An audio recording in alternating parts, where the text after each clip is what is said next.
Kitab Wahyu pasal yang kedua ayat 1 sampai 7. Satu perikop.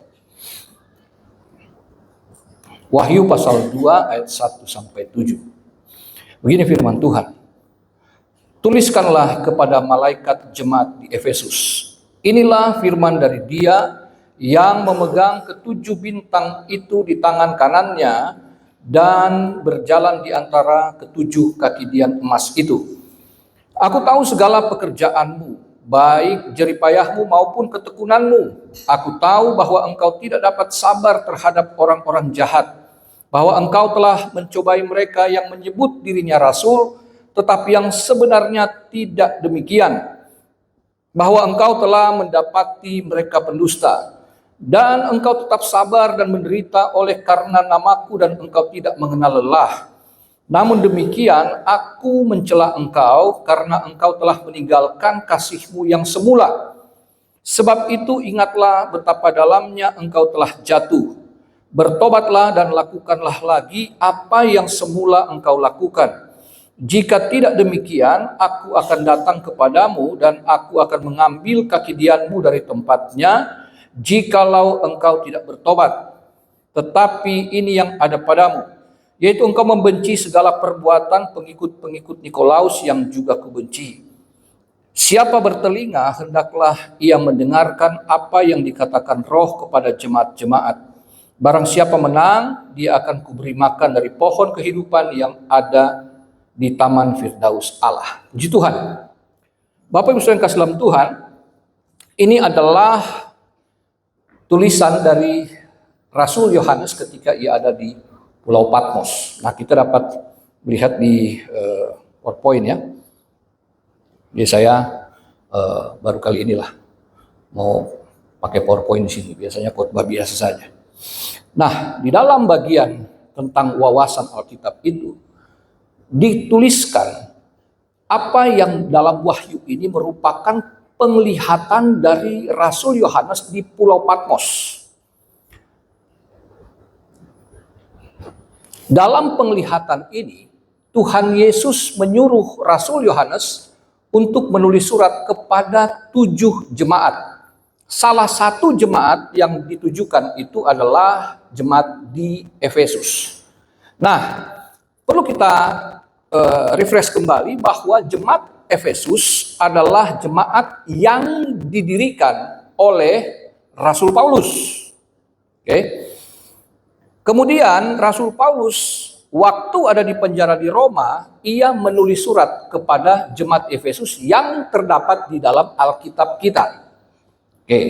Jadi Paulus yang mendirikan jemaat Efesus, kemudian diteruskan oleh muridnya yang namanya Timotius, dan kemudian Yohanes sendiri pada akhirnya juga turut melayani di Efesus. Nah, yang menjadi pembahasan ayat ini dari 7 ayat yang kita baca tadi, saya ambil di ayat yang keempat yang sangat familiar bagi kita. Namun demikian, aku mencela engkau karena engkau telah meninggalkan kasihmu yang semula. Nah, jika kita melihat garis waktu jemaat di Efesus, kita maju lagi. Nah, kita mendapati bahwa pada tahun 52 sampai 55 Masehi, jemaat Efesus didirikan oleh Rasul Paulus. Kemudian pada tahun 62 Masehi, kira-kira 7 sampai 10 tahun kemudian, Paulus menulis surat di Efesus ketika dia ada di penjara di Roma. Lalu kita maju ke paling depan, di mana Yohanes mendapatkan penglihatan tentang jemaat di Efesus ini, itu pada tahun 95 sampai 96 Masehi. Nah, di antara tahun 62, sejak Paulus menulis surat di Efesus, sampai Yohanes menulis kembali. Jadi surat yang ditulis Paulus, kemudian Yohanes menulis lagi. Mengapa? Di rentang waktu tahun 63 sampai tahun 94 Masehi, kurang lebih ada 31 tahun. Di mana jemaat Efesus ternyata didapati Tuhan secara bertahap mereka meninggalkan kasih yang semula. Itu berarti jemaat bukan sedang meninggalkan, Tapi dari teks Yunaninya itu berarti jemaat sudah meninggalkan. Ini ngeri. Dan ternyata ini bukan sebuah proses, tapi sudah terjadi. Tahun 63 sampai tahun 95 itu rentang waktu yang cukup panjang. Jadi tidak serta-merta kejatuhan jemaat ini. Efesus kita tahu sekarang itu ada di provinsi Izmir, Turki. Yang kita tahu Turki negara muslim. Hilang, sekarang tinggal jejak sejarah. Tinggal di tempat wisata kota Efesus itu. 31 tahun. Mereka tidak menyadari mereka waktu itu pelan tapi pasti sedang meninggalkan kasih yang semula atau kasih yang murni, agape. Nah, tahun 95 itu ketika Tuhan Yesus perintahkan kepada Yohanes tulis surat ke jemaat di Efesus, itu sudah terjadi.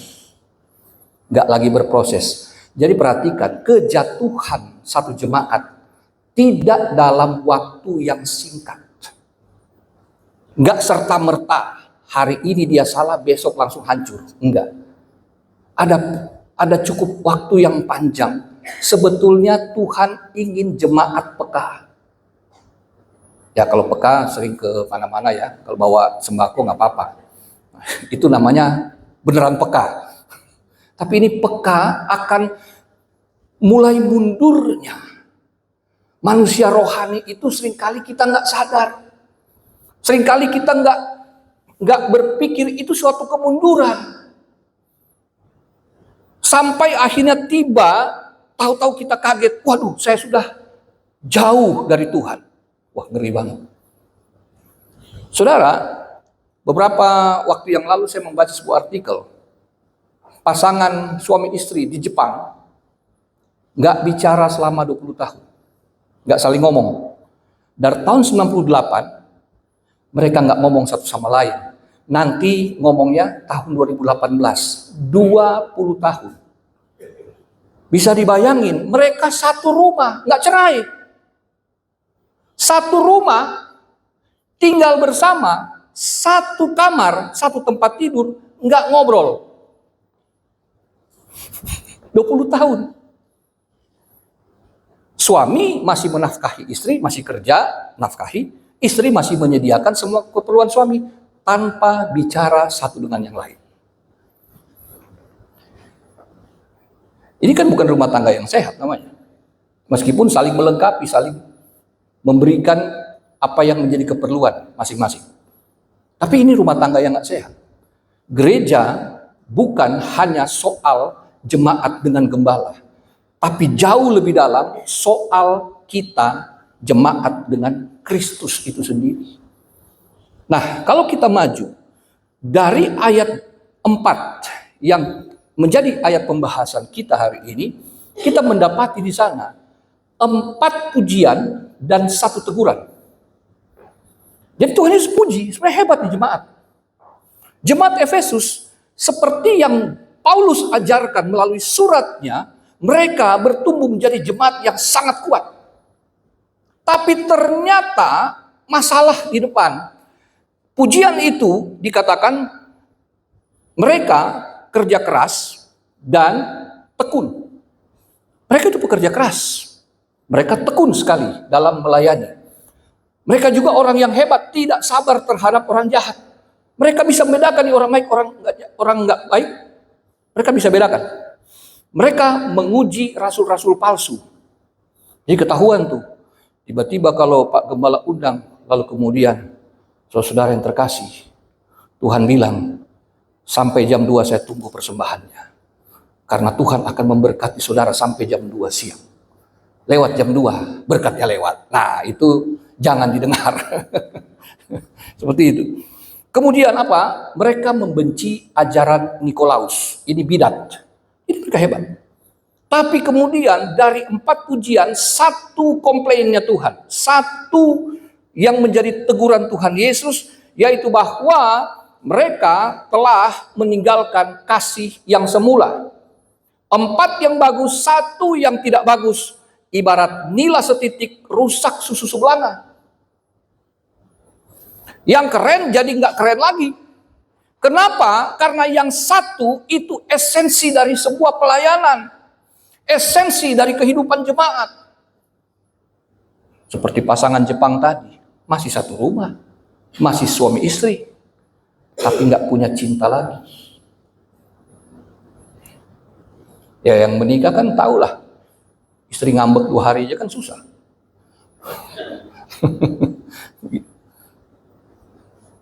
Kalau saya pernah pisah ranjang dengan istri, lebih dari 10 tahun, saudara.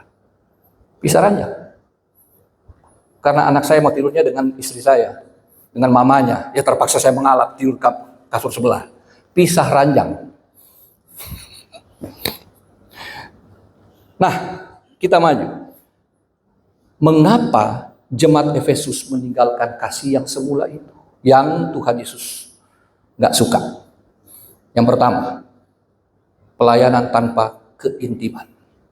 Jemaat Efesus ini diakui sebagai pelayan-pelayan yang sangat giat dalam melayani, militan banget dalam pelayanan. Sangat giat. Ya, kalau giat di sini kan ada giat pesanggerahan, ada giat mana ya? Pasar Minggu ada giat. Itu bagus. Tapi bergiat saja, militan dalam melayani saja tidak cukup. Kenapa? Karena ternyata kesibukan mereka telah menyita yang paling mendasar, yaitu keintiman dengan Tuhan. Banyak orang melayani tanpa dia perlu mengenal Tuhannya. Bahkan ada satu gereja yang besar, pemain bassnya non-Kristen, tapi jago. Kalah ya tadi. Bonar ya. Kalah. Jago banget, memang profesional banget. Tapi dia nggak perlu kenal Kristus. Lagunya apa? Ya udah gue main. Karena gue punya skill. Banyak pelayan Tuhan yang sangat giat, sangat rajin melayani. Tapi belum tentu intim dengan Tuhan. Ini yang harus jadi perenungan kita. Bahkan tidak sedikit pendeta juga yang kurang intim dengan Tuhan. Saya pernah mengalami pahitnya seperti itu. Saya pikir dengan usia muda, saya diberikan jabatan, organisasi ini dan itu. Saya sibuk dari pagi sampai malam. Syukur-syukur Pak Gembala beberapa kali saya ajak, dia nggak mau. Dia menolak. Saya pikir saya hebat. Wow, melayani kan keren kan? Dari pagi mana? Oh lagi sibuk, lagi pelayanan. Padahal lagi sibuk organisasi. Tanpa saya punya waktu dengan Tuhan secara intim sebagaimana sebelumnya. Sebelum saya diberikan kepercayaan ini dan itu, saya punya banyak waktu dengan Tuhan. Tapi ketika saya terlalu sibuk, saya tidak punya waktu dengan Tuhan. Saya masih hadir dalam ibadah-ibadah jemaat. Saya masih hadir juga termasuk di sini dalam ibadah-ibadah. Tapi secara esensi, saya nggak punya rasa kedekatan lagi dengan Tuhan. Jadi Tuhan bagi saya hanya seperti seorang sponsor yang harus memberikan saya jatah kalau saya melayani. Bukan lagi sebagai sumber pelayanan saya. Ini hati-hati. Dan saya kehilangan banyak. Saya sudah cerita itu pada Pak Gembala. Ketika istri saya menulis PPL untuk skripsi di STTPJ, di mana dosennya Pak Gembala juga. Istri saya pakai contoh PPL punya saya. Waktu saya membuka-buka, saya baca, saya nangis. Kenapa? Di situ saya masih melihat ada banyak pos pelayanan yang saya dan istri layani. Total yang hadir dalam berbagai pos pelayanan itu 89 jiwa. Tapi ketika saya terlalu sibuk, saya nggak sadar satu persatu hilang. Dan akhirnya kecelakaan yang nyaris merenggut nyawa saya itulah yang akhirnya menyadarkan saya terlalu jauh dari Tuhan. Karena saya pikir banyak melayani sudah pasti intim dengan Tuhan. Enggak. Saya contoh diri saya pendeta, gembala, bisa kayak gitu. Dan saya menyesal. Ketika akhirnya saya merasa gelisah, kenapa saya begini, saya sadar, oh iya, harus doa puasa ala Pantekosta kan. Doa puasa di hari ke-3 apa ke-4, tiba-tiba Tuhan bertanya, apakah panggilan gembala Tuhan? Di mana domba-dombaku? Saya berlutut menangis, ampuni saya Tuhan. Dan sejak itu saya bilang, Tuhan, aku mau jadi gembala. Loh, kemarin gembala hanya sebatas jabatan, tapi bukan dari hati yang paling dalam karena cinta Tuhan. Banyak orang yang bekerja, banyak orang yang berusaha, itu semua adalah sebuah pelayanan. Tetapi apakah di dalam pekerjaan, dalam pelayanan itu, kita punya waktu intim dengan Tuhan, di mana saya tidak akan mengandalkan kekuatan saya, di mana saya setiap akan memulai usaha, akan memulai pekerjaan, saya akan bertanya kepada Tuhan, ini layak enggak? Ini benar enggak? Ini berkenan enggak di hadapanmu? Karena banyak orang main, oh ini bagus nih, wah prospek nih, main ambil. Enggak tanya Tuhan, bagaikan pengantin Jepang tadi. Enggak ngomong, kerja iya, ngomong kagak. Padahal tidak semua yang kelihatan baik itu Tuhan berkenan. Pelayanan itu baik. Pekerjaan kita mungkin terlihat baik. Tapi apakah setiap kita melakukan pekerjaan Tuhan suka, Tuhan senang, Tuhan berkenan? Kasih yang murni itu tidak akan kecewa ketika Tuhan bilang tidak. Ketika jabatan-jabatan, wah kayaknya keren kan jadi ketua ini, ketua itu.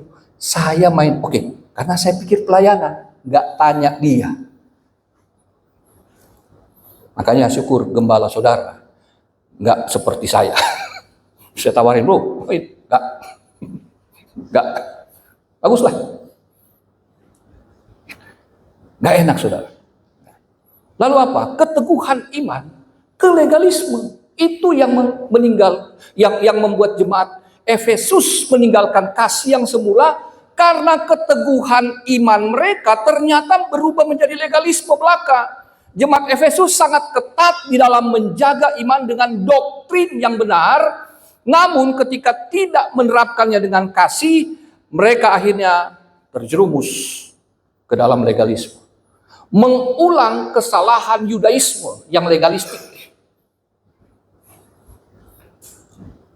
GPDI sangat kuat dengan doktrin. Tapi jangan sampai kita akhirnya melupakan esensi pengajaran doktrin, yaitu tentang kasih Allah akan dunia ini sehingga ia mengaruniakan anaknya yang tunggal itu. Lihatlah sekarang di medsos. Banyak debaters, banyak apologet Kristen yang hebat secara doktrin. Tapi perhatikan sekarang, saling menggigit satu sama lain. Tadinya ingin membela iman Kristen karena diserang dari agama lain. Masing-masing menunjuk, wah hebat kan? Munculkan pemain-pemain baru di istilahnya. Wih keren-keren. Tahu-tahu saling menggigit, saling berantem, saling tuding-menuding. Saya bilang hilang esensi. Mereka menyatakan Kristus tanpa kasih Kristus itu sendiri. Jadinya legalisme belaka. Kita kuat dalam doktrin. Tapi jangan sampai kita akhirnya kehilangan esensi dan doktrin itu. Sekali lagi esensinya semuanya adalah kasih. Kita hanya menuding, wah lo gak bener lo, oh gak bener nih, salah nih. Kayak orang Yahudi kan, nuding, kamu pemucukai, gak seperti saya. Melayani, wah hebat, lihat yang sana, alah, dia gak mau melayani di kita. Mungkin dia tidak melayani seperti yang lain di mimbar. Tapi mungkin gembala saja tidak tahu kalau ternyata dia di rumah sebagai pendoa syafaat yang hebat. Dia cuma diem, kelihatan gak ini, kita mulai menuding. Ayah, dia gak mau aktif. Cuma datang gereja doang tapi gak mau terlibat dalam pelayanan. Lah gak tahu di luar dia ternyata jadi berkat bagi orang lain. Karena kita terlalu sibuk tuding orang. Karena kita berpegang pada doktrin. Harus, doktrin itu harus. Tapi esensinya jangan lupa bahwa para rasul mengajarkan doktrin supaya jemaat dapat mengenal Kristus yang penuh kasih itu. Jangan sampai kita mengulang kesalahan Yudaisme. Yahudi yang sangat ketat beribadah, bahkan persepuluhan aja, nggak disuruh, malah dibikin. Kan ada manis. Apalagi tuh, yang kecil-kecil, yang rempah-rempah kecil-kecil itu nggak disuruh sama Tuhan. Tapi dimasukin perpuluhan sama orang Farisi. Sehingga ketika ada yang cuma ngasih perpuluhan begini, nggak lengkap loh, kenapa? Nggak ada adas manisnya, nggak ada biji ladanya, nggak lengkap loh, nggak rohani lu. Kan begitu. Wah, ini yang ngasih perpuluhan rajin, yang ini nggak ngasih perpuluhan. Lu nggak taat lu sama Tuhan lu. Lalu kita mulai menuding. Makanya lihat lu, susah kan naik jabatan, usaha lu nggak maju-maju kan? Kenapa? Lu nggak kayak gua sih, lihat gua kasih perpuluhan lancar. Padahal, perhatikan, saya sampaikan di video pendek yang kemarin minggu lalu, beberapa hari lalu, bahwa mengembalikan persepuluhan atau memberi persepuluhan itu ada dua ekstrim. Yang satu, memberi perpuluhan karena takut kena kutuk. Padahal Perjanjian Baru mengatakan di dalam Kristus tidak ada kutuk, tidak ada penghukuman lagi. Jadi kalau kita memberi persepuluhan karena kita percaya kepada Yesus yang telah menebus saya dari dosa, dan saya bersyukur karena Tuhan memberikan saya pekerjaan. Saya memberikan persepuluhan, mengembalikan persepuluhan, bukan supaya tingkap di langit dibukakan. Tapi saya mengembalikan persepuluhan karena Tuhanlah yang terlebih dahulu memberkati saya. Jadi kita nggak jadi ekstrim di situ. Karena apa? Saya cerita Pak Gembala. Ada yang bilang begini, Brur, kenapa Brur sakit? Karena Brur sudah tidak setia kasih perpuluhan. Legalistik. Yang dia perlukan si sakit adalah, Brur, percaya Tuhan Yesus ya, kita berdoa, Brur cepat sembuh. Nanti urusan perpuluhan, nanti aja bicara itu. Yang sakit mah jangan bicara itu. Karena Brur nggak kasih perpuluhan. Nah, harusnya kan kalau sakit, Brur, jangan takut. Tuhan akan menyembuhkan Brur. Amin. Amin. Kasih perpuluhan tambah sakit dia. Udah sakit karena usahanya lagi menuju kebangkrutan, dibilang begitu, tambah sakit. Hati-hati, jangan sampai kita kehilangan kasih. Seringkali jemaat ketika dalam kesulitan, kita nggak perlu khotbahin dia. Kita perlu memberikan dia kekuatan, doa, berikan dia semangat. Jangan khotbahin kan? Oh Bro, wah lagi susah ya. Bro, harus dengar firman Tuhan berkata, ya. Nanti aja di hari Minggu nanti gembala yang khotbah itu. Kita melayani mereka karena kita mengasihi mereka. Kita peduli dengan mereka. Kita sayang sama mereka. Yang ketiga, tradisi menggantikan kasih yang menyebabkan jemaat Efesus meninggalkan kasih yang murni, kasih yang semula itu. Jemaat Efesus yang semula melayani Tuhan dan sesama dengan kasih yang menyala-nyala, sekarang mereka menjalankan pelayanan hanya sebagai tradisi, bukan lagi sebagai pelayanan kasih. Tradisi bagus, tapi jangan sampai tradisi justru menimpa atau menutupi kasih. Gitu. Kalau ada gereja yang masih kolot banget gitu, kalau teman saya datang ke rumahnya, seorang ibu berkata, Bro, masih Pantekosta enggak? Kenapa? Teman saya bilang, Shalom tante, Shalom. Udah depan begini, Shalom. Masih Pantekosta, Bro? Loh, kenapa? Pantekosta bilangnya apa? Teman saya langsung, oi, haleluya, puji Tuhan. Mari Bro masuk. Langsung buka pintu. Tradisi menghilangkan kasih. Teman saya udah syak. Kenapa gue nih? Salah apa gue nih? Tante mukanya nggak enak begitu. Tradisi baik, tapi jangan sampai menutupi kasih. Kelihatan sepele, tapi berujung nantinya nggak enak. Saya berdoa makan, tante saya di depan. Dalam nama Yesus, amin. Tante saya ngeliatin. Kenapa tante? Ulang. Ulang apa? Doa. Sudah. Nah tadi berdoa, apa maksudnya apa? Tadi habis ini dalam nama Yesus, amin. Pantekosta, oh ya, dalam nama Yesus, haleluya, amin. Tradisi coy. Jadi saya harus seperti orang bersalah. Saya pendeta berdoa seperti tertuduh karena gara-gara nggak ngucapin haleluya. Ini yang sepele saja ya. Nah, next kita lihat. Kasih yang semula, kasih yang murni itu dituliskan agape. Ya, dalam tulisan-tulisan Rasul Yohanes, saya hanya membahas dari sisi Yohanes ya. Ada banyaklah tentang kasih yang murni. Dari Paulus khususnya juga. Petrus juga ada, tapi saya bahas dari Yohanes karena dia yang mendapat penglihatan. Yohanes menulis di situ kasih itu agape. Dia juga menggunakan kata agape banyak di Injil Yohanes maupun surat 1 Yohanes. Ya, dia juga yang nulis. Nah, agape apa sih itu? Kita tahu agape itu kasih dari Allah. Tetapi agape itu adalah cinta tertinggi tanpa syarat dan penuh pengorbanan.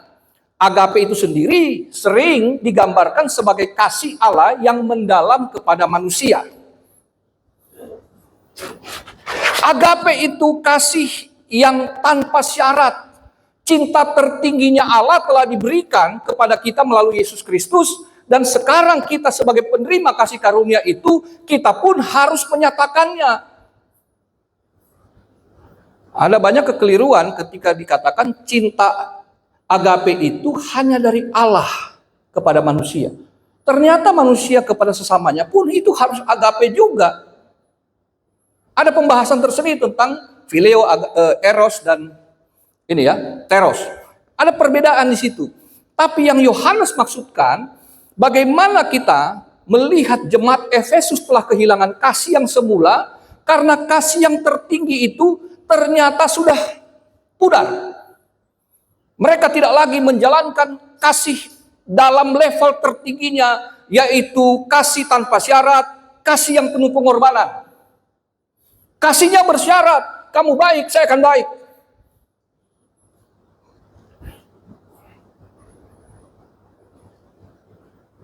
Kalau kamu macam-macam, saya tidak akan baik. Jadinya bersyarat. Pelayanan gereja sebagaimana gembala menerapkannya. Gembala itu adalah orang pertama yang harus menderita. Dia yang disalibkan duluan. Dia harus menerima perbedaan dari sekian banyak jemaat yang ada. Dialah yang pertama menerapkan kasih ini. Dan kiranya kasih ini dapat diterapkan juga jemaat kepada sesamanya. Cinta yang penuh pengorbanan. Saya gembala yang jemaat belum banyak. Tapi sudah banyak juga melihat jari yang tertuju ke hadapan saya. Maki-maki saya, fitnah saya. Nuding-nuding yang gak benar. Memperlakukan tidak adil. Dan saya harus mampu untuk menerimanya. Bukan karena saya terima perpuluhan dari dia. Udah gak kasih perpuluhan, dia begituin. Saya punya alasan besar untuk menolak dia. Tapi karena dia adalah objek kasih Allah. Seperti saya yang tidak layak diterima oleh Allah. Maka saya harus menerapkan kasihnya Allah ini untuk ke dia. Udah jarang masuk gereja, gak ngasih perpuluhan. Terus tuding-tuding fitnah saya. Tapi saya tetap menerima. Saya harus masuk dalam kasih yang sempurna, yang murni itu. Kasih Allah. Itu yang hilang pada jemaat Efesus. Itu kiranya yang tetap ada pada kita, kasih agape ini. Cinta yang mau berkorban. ketika kita memberi tidak mendapat balasan yang setimpal, tapi kita tetap mengasihi orang itu agape. Bukankah hukum emasnya Yesus dalam Matius pasal 7 ayat 12 dikatakan seperti inilah kira-kira. Sebagaimana saya ingin diperlakukan orang dengan baik, maka saya harus memperlakukan orang dengan baik. Dunia mengatakan, kamu jangan berbuat yang gak baik, supaya saya tidak berbuat yang gak baik juga sama kamu. Lu jangan macam-macam sama gua, supaya gua gak macam-macam sama lu. Lu jangan jahat sama gua, karena gua bisa lebih jahat dari lu. Itu kata dunia. Tapi kata Kristus, ini kan Tuhan Yesus yang bilang dalam Matius 7 ayat 12 itu. Karena saya ingin diperlakukan baik, maka saya harus berbuat baik kepada orang. Dan ini hukum yang sangat progresif. Jika dunia mengatakan yang negatif dan pasif, kalau kamu nggak jahat sama saya nggak akan jahat sama kamu. Itu negatif. Tapi hukum Yesus itu hukum yang positif dan aktif. Saya tidak perlu menunggu saudara baik sama saya, baru saya melayani saudara. Saya akan melayani saudara meskipun saya nggak tahu saudara akan baik atau nggak baik sama saya. Itu hukum Yesus. Itu agape. Cinta yang penuh pengorbanan. Saya rela menerima saudara meskipun saya belum tahu apakah saudara akan mencintai sama seperti saya mencintai saudara. Seperti itu. Hukum Yesus nggak perlu tunggu orang buat baik dulu. Saya duluan yang berbuat baik. Kadang kita mikir-mikir dulu. Kalau saya baik sama dia, dia bakal balas yang sama nggak? Cinta Kristus, cinta tak bersyarat. Itu agape. Makanya gembala kan mempraktikkan itu supaya jemaat juga mempraktikkan yang sama terhadap sesamanya. Kita harus kembali pada kasih itu. Agape itu adalah esensi dari naturnya Allah. Agape itu dikatakan dalam 1 Yohanes pasal 4 ayat ke-8, Allah adalah kasih. Itu berarti kasih yang dimaksud di ayat itu merujuk pada hakikat, esensi, dan keberadaan Allah. Allah adalah kasih, tapi jangan salah ya, jangan dibalik, kasih adalah Allah. Enggak, bukan. Tapi ini kan konteks. Yohanes sedang menulis bahwa Allah adalah kasih, menunjuk esensinya. Jadi Allah nggak mungkin nggak mengasihi. Bahkan dalam murka dan penghukuman pun kasihnya tetap mengalir. Itu sebabnya Paulus juga menulis bahwa di dalam dosa kita kasih karunia Allah melebihi murkanya. Makanya dia seringkali pakai kata lebih-lebih. Lebih-lebih. Artinya nggak sepadan dosa kesalahan kita dibandingkan kasih karunia Allah. Agape itu yang ada pada jemaat, kasih yang murni akan berlaku seperti itu. Saya ngasih 10 kali, dia cuma balas sekali, no problem. Bahkan dia tidak membalas sama sekali, nggak apa-apa. Karena kasih selalu memberi. Namanya juga kasih, bahasa Indonesia aja lah kasih. Ya kasih kan? Jadi kasih itu kebanyakan memberi, tanpa menuntut. Karena itu esensi, hakikat dari Allah sendiri. Dan agape itu diteladankan oleh Kristus. Di dalam Yohanes pasal 13 ayat 1, dalam Yohanes pasal 15 ayat yang ke-13, kasih yang murni itu Yesus katakan kepada para muridnya sebelum ia ditangkap di Getsemani. Sebelum ia disalibkan. Bahwa kasih yang murni itu adalah kasih yang Yesus praktikan kepada para murid. Dikatakan, aku mengasihi kamu sampai pada kesudahannya.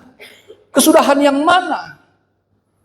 Sampai pada kesudahan daripada kehidupannya sendiri, kasihnya nggak akan pernah berkurang. Dan kasih itu di pasal 15 ayat 13 itu, kasihnya adalah ketika aku memberikan nyawaku bagi sahabat-sahabatku. Itu agape. Jadi kasih kita, kasih jemaat yang hilang dari Efesus, yang ditinggalkan jemaat Efesus, kiranya dapat kita praktikkan hari ini kasih yang semula itu. Bahwa kita mengasihi sampai akhir. Sekali lagi nggak bersyarat. Kadang-kadang kita mengasihi orang terbatas gitu. Kita kasih limit. Cukup ya, gue nggak mau sayang sama lu. Gue nggak mau peduli sama lu lagi. Karena kita bersyarat manusia.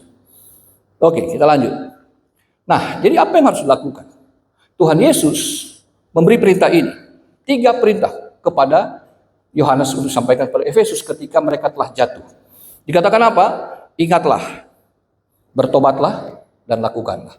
Ingatlah bahwa kamu telah meninggalkan kasih yang murni. Meninggalkan kasih yang murni itu penyebab kejatuhanmu yang sangat dalam. Maka kamu harus bertobat. Bertobat itu kan kembali, putar arah. Udah salah jalan, balik lagi. Yang lalu saya ke sini. Acara apa tuh ya? Yang terakhir sini. Apa itu ya? Natal ya? Tahun baru, malam tahun baru. Di Jalan Raya Pasar Minggu macet kan? Wah, saya potong aja di siaga.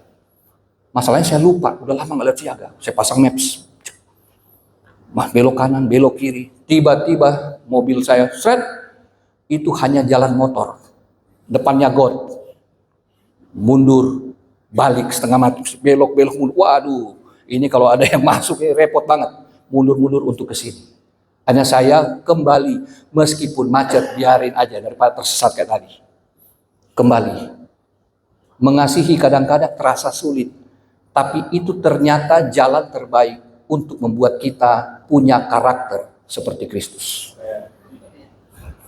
Bertobat, mengingat bahwa pelayanan tanpa kasih adalah sebuah kesalahan fatal. Itu esensi. Karena Allah adalah kasih. Maka pelayanan kita tidak mungkin tanpa Allah. Saya bilang tadi, banyak gereja yang kelihatannya banyak jemaatnya, tapi tanpa Tuhan di situ. Bahaya. Seorang hamba Tuhan berkata, saya dari Cina. Orang ini hamba Tuhan dari Cina.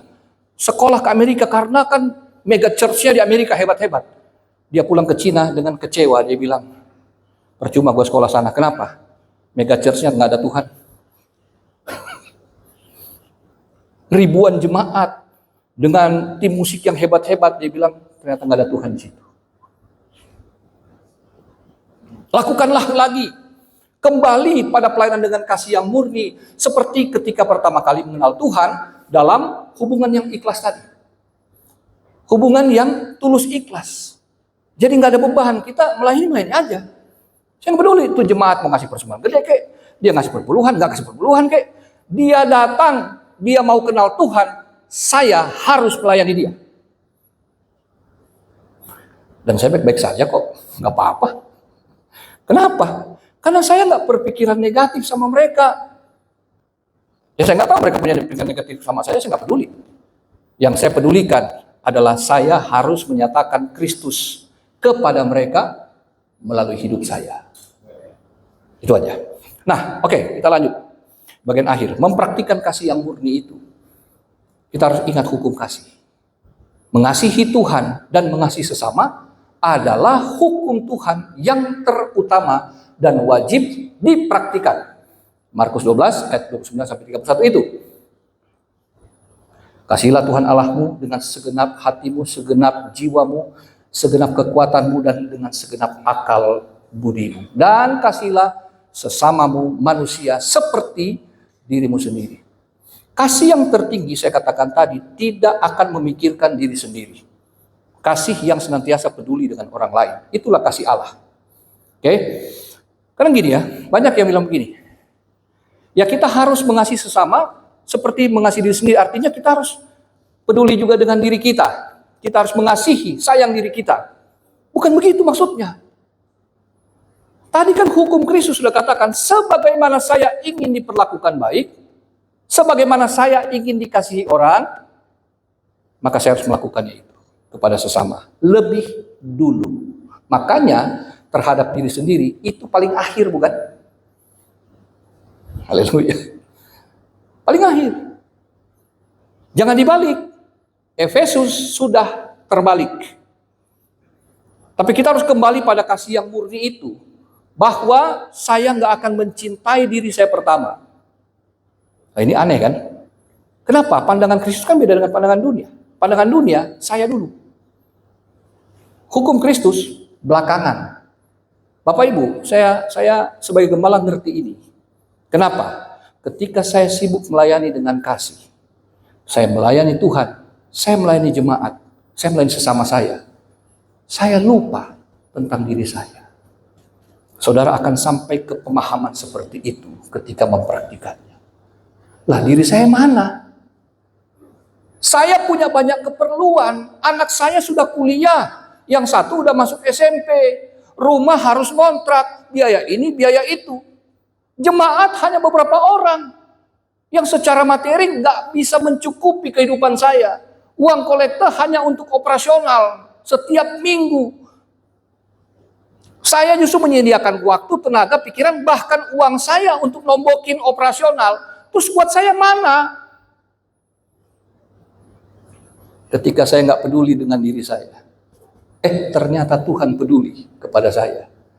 Dan Tuhan menggerakkan orang lain untuk peduli kepada saya dan keluarga saya. Masuk hari ini kan? Haleluya. Gembala saudara sangat peduli dengan saya. Lah, buktinya banyak hal yang telah kami dapat. Termasuk tempat ibadah kami itu bagian dari Giat. Bagian dari Antioquia, rumah Tante Widya. Jemaat Antioquia. Ketika saya melayani mereka dengan ikhlas, kami harus pindah, nggak tahu mau kemana. Saya nggak tanya, ada yang mau ini? Enggak, saya cuma diam. Tante Widya yang bilang, loh, waktu pandemi, kalau di sana udah nggak boleh ibadah, pakai rumah sini. Kami sudah 12 kali pindah, tidak pernah kami buka suara.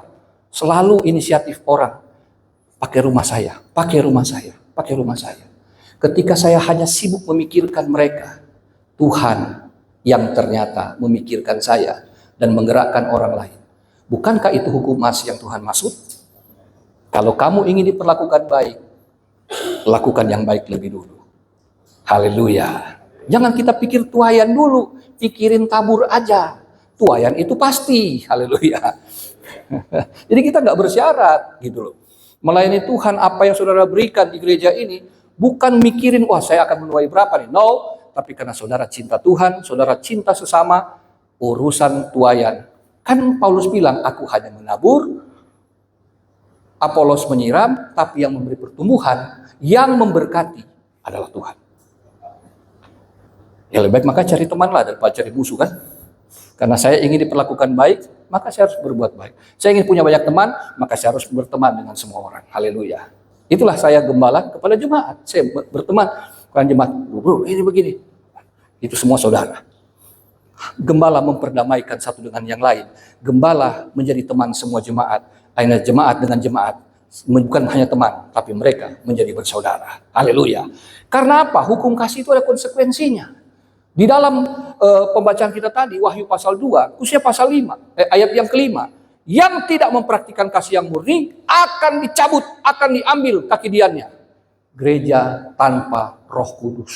Seperti yang saya katakan tadi. Di Amerika, mega church-nya, kata hamba Tuhan dari Cina, nggak ada Tuhan di situ. Ngeri. Kita boleh kelihatan sukses. Kita boleh kelihatan berhasil. Tapi kalau nggak ada Tuhan dalam rumah tangga, di dalam bisnis, dalam pekerjaan kita, semuanya hanya karya dunia. Bukan karya Tuhan. Yang selanjutnya di ayat 7, kalau kamu yang mau mendengar dan mau melakukan tentu, maka akan menerima berkat di dalam kehidupan di tamannya Tuhan. Haleluya. Dan terakhir, identitas jemaat. Bahwa mempraktikkan kasih yang murni itu menunjukkan identitas kita sebagai orang Kristen. Mengasihi sesama menunjukkan bahwa jemaat adalah murid Kristus. Yohanes pasal 13 ayat 34 sampai 35, pasal 15 ayat yang ke-17. Dan jemaat itu adalah anak-anak terang. 1 Yohanes pasal 2 ayat 7 sampai 11, pasal 3 ayat 14 sampai 16. Jadi ternyata kasih yang murni itu bukan sekedar kita melakukan, mempraktikkan saja, tapi ternyata dalam praktik itu menunjukkan siapa kita sebenarnya. Benar-benar kamu adalah muridku. Benar-benar kamu adalah anak-anak terang, kata Tuhan Yesus, pada saat kamu mempraktikkan kasih. Dalam ilustrasi yang saya nonton di Facebook, seorang tukang pengrajin perak membakar dari bahan yang masih mentah, berulang-ulang dipanas yang suhu sangat tinggi. Akhirnya dia mengeluarkan perak yang dikatakan murni. Lalu yang memvideokan bertanya, "Pak, dari mana Anda tahu peraknya sudah murni?" Sang tukang berkata, "Ketika saya bisa lihat wajah saya di situ." Dari mana kasih yang murni? Ketika wajah Tuhan ada pada kita. Identitas Tuhan tercermin dari kasih kita. Amin. Tuhan memberkati kita.